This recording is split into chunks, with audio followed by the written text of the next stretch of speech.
Hello everyone and welcome to Slipjoint Sawyer. Today we're going to take a look at a knife made in Sheffield here in the UK, and it is one from the Wostenholm brand. These are currently my favourite knives to collect. I love the Wostenholm brand. I think some of the older knives I've got are absolutely fantastic, and some of these new ones they're producing as well. I know they're using sort of more modern techniques here and there. They've got laser etching on them instead of stamped bolsters, that sort of thing, but they are still made really, really well. And this is one that was kindly picked up on my behalf by Mikey from Baldy's Blades. So Mikey, thank you very much for grabbing this one for me. I love it. It arrived today and it is already one of my favourite knives I've got in my collection. But it comes in the standard George Wostenholm box. You got the IXL, which of course is their trademark.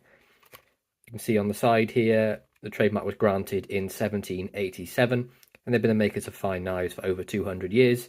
Very simple box. Nothing too extravagant, very sort of quintessentially British, just the box, that's what it is. Inside that then you get a little baggie the knife comes in, and this little bit of paperwork, a little bit of information about knife safety and how to keep yourself safe. So it's basically saying it's a certificate for having a knife manufactured by the Egerton Group. Of course, the Egerton Group own Ibbotson, Rogers and Wostenholm. So they make knives all under this umbrella company, but of course now that has recently been sold, but I cannot for life of me remember the company it's gone to, but hopefully things stay in the UK. This side then is a little bit of information about safety, so keep the knife sharp, concentrate, etc, etc. I'm not going to teach you to sort of suck eggs. I'm sure you're all very familiar with how to be safe with knives. And then some information about where it's made on the back here, and here's the brands they currently own. And there's all the sort of the tang stamps and stuff down here. But let's pop that to one side. Look at this thing. This is the George Wostenholm Slipjoint Dark Oak Barlow. And I mean, look at the oak on this thing. It is phenomenal. This has gone straight in my pocket as a user. Now I have a new old stock, maybe from 20 plus years ago, which I don't want to touch, in the lighter oak. But this thing, look at the knot you've got in here as well. It's absolutely amazing. I love it. Honestly, couldn't be any happier with this at all. But then the model number for this, on the website is GW for George Wostenholm 1500. Then you've got DO1 for dark oak, and then /POL for polished blade. Now you can pick these up in the famous Sheffield shop. You can ring up and they will send you one. They're about £84 there. Or if you want to get one ordered from the Egerton Group, they do go for 100. So I would recommend the famous Sheffield shop any day. Jane there is phenomenal. Wonderful woman. She does great deals. And she has got some really unique pieces in there as well if you can actually get into the shop. But we have the IXL lasered etch, their sort of trademark on the bolster. Now the older ones would have this stamped, but I will say it's a nice deep etch. So they've got that going for them. It looks really good on there actually, I will say. Perfect for a user knife. On the back then it's just plain, no etching on the back. Hafting is excellent. There is no sharp corners on this at all. The tang's been rounded over. All the corners are smooth. The transitions are flawless. You cannot feel a thing. There's nothing to catch there at all. Got nickel silver bolsters then, so we've got nickel silver pins holding this together. We have brass liners and a stainless steel spring. There is the tiniest, a very sort of hair gap up here. You can just about see light through it, but there's no blade play or wobble, anything like that, so it does not bother me at all. Going round, again, quality is excellent, fit and finish, really nice. Love the contrast of the brass liners with the dark oak scales. I think it looks absolutely fabulous. Blade centering right down the middle. I mean, look at that.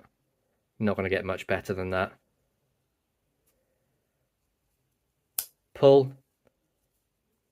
Right at about, I'd say that's about a 7. That's pretty much ideal for me.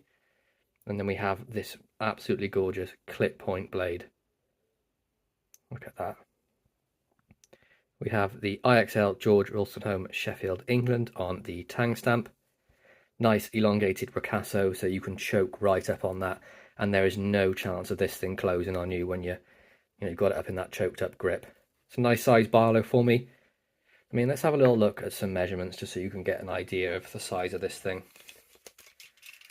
The close length then, we are looking at, I can see,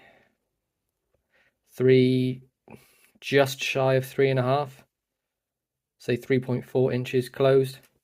Blade length is going to be way under that UK legal limit, you can tell that.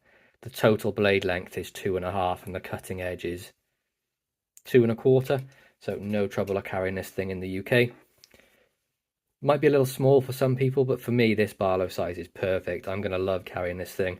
It's going to be in my pocket for a while. The wood gives it a really nice grip, and then the class of the nickel silver bolster up there as well. Edge on this thing, really good.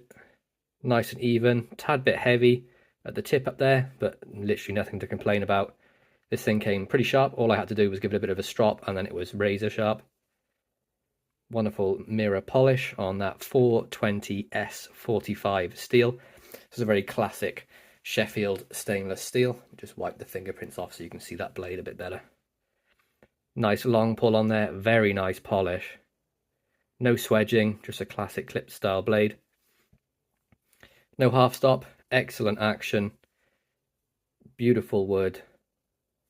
I mean, what more could you want from a Sheffield Barlow? Simplicity at its best. You've got the bolsters there to add strength to it while the knife's open. Excellent pull.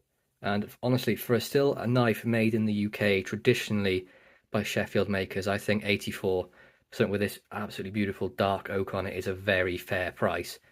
Now, I know a lot of people, everyone has different budgets. Some people would think that's quite cheap.